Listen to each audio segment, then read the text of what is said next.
एक चाय की दुकान पर कुछ दोस्तों के साथ एक व्यक्ति गया चाय पीने।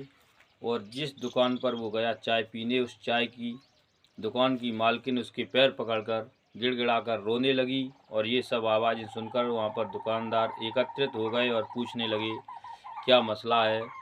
तो वो कहता है मसला हम आप लोगों को बताते हैं। ये हमारी पत्नी है और ये 3 साल पहले हमारा तलाक हुआ।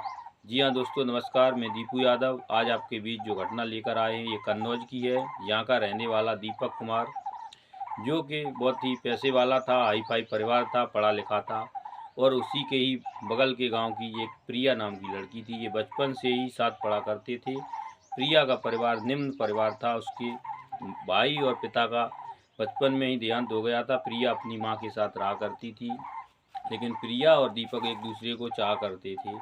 तो जब समय चलता रहा और शादी के योग जब हुए तो एक दूसरे शादी के लिए तैयार हुए। दोनों ने अपने परिवारों में बात रखी।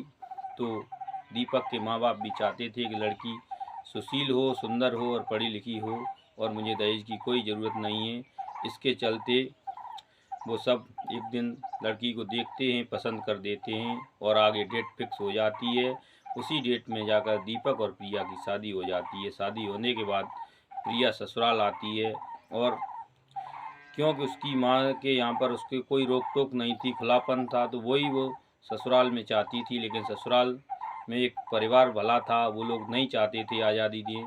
तो वो ना तो अपनी सास की बात को छूट देती थी और ना ही देवर और ससुर न पति की वो किसी का दबाव नहीं मानती थी। इसके चलते छोटे छोटे झगड़े बढ़ते गए आगे, और आगे चलकर उसकी माँ एक दिन प्रिया को अपने घर ले जाती है और उसके 1 साल के बाद एक FIR लिखवा देती है दहेज उत्पीड़न का। तो जबकि दीपक के पिता ने 1 रुपये का दहेज नहीं लिया था और मुकदमा कोर्ट में चलता है, उसके बाद तलाक हो जाता है। तलाक हो जाने के बाद 6 महीने बाद प्रिया की माँ जब स्वर्ग सिधार जाती है, देहांत हो जाने के बाद प्रिया अकेली पड़ जाती है। तो प्रिया भी गांव को छोड़कर हरिद्वार में जाकर एक चाय की दुकान खोल लेती है और वहीं अपना टाइम व्यतीत कर रही थी, अपना पालन पोषण कर रही थी। लेकिन दीपक और प्रिया की शादी के तलाक तक के सफ़र में कोई बच्चा नहीं हुआ था। तो दोनों ही अकेले थे। लेकिन दीपक की शादी के लिए कई लोग रिश्ते लेकर आते थे, लेकिन दीपक ने शादी नहीं की थी। दीपक एक दिन अपने दोस्तों के साथ हरिद्वार घूमने जाता है। तो हरिद्वार घूमने के बाद वो चाय के लिए जब एक दुकान पर पहुंचता है, तो वह देखता है कि उस जिस दुकान पर चाय पीने पहुंचा है वो दुकान की मालकिन प्रिया ही है। प्रिया उसके पैर पकड़कर रोने लगती है। वहीं दुकानदार एकत्रित होकर पूछते हैं कि ये क्या है और क्यों रो रही है। तब दीपक बताता है कि ये हमारी पत्नी है, इससे हमारा 3 साल पहले तलाक हो चुका है।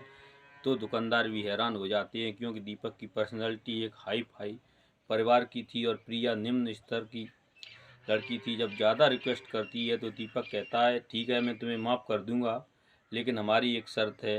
हमारे परिवार के तरीके से ही जैसे आम महिलाएं रहती हैं वैसे ही तुम्हें भी रहना होगा। तो प्रिया उसके लिए तैयार हो जाती है।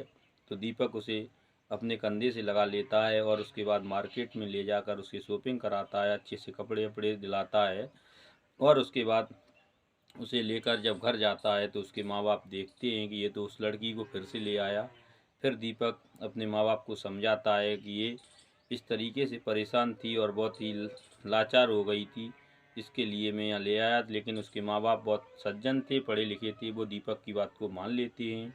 तो दोस्तों, मेरा किसी को उद्देश्य ठेस पहुँचाना नहीं है, समाज को जागरूक करना है। क्योंकि हमारे समाज में जो लड़कियां हैं तरह तरह के कदम उठा रही हैं, जिसके चलते आगे चलकर तलाक का मैटर बन जाता है।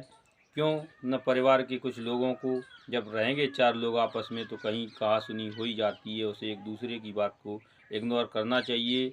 अगर दिल पे ले जाओगे तो परिवार टूटते चले जाएंगे। जिसके चलते आप लोगों से यही हमारा कहना है। आपको हमारी कहानी कैसी लगी कमेंट बॉक्स में ज़रूर लिखें। हमारे चैनल को सब्सक्राइब नहीं किया है तो चैनल को सब्सक्राइब करें, वीडियो को शेयर और लाइक करें। हम आपके बहुत बहुत आभारी रहेंगे। अगले वीडियो में हम आपको फिर मिलेंगे। जय हिंद दोस्तों, वंदे मातरम।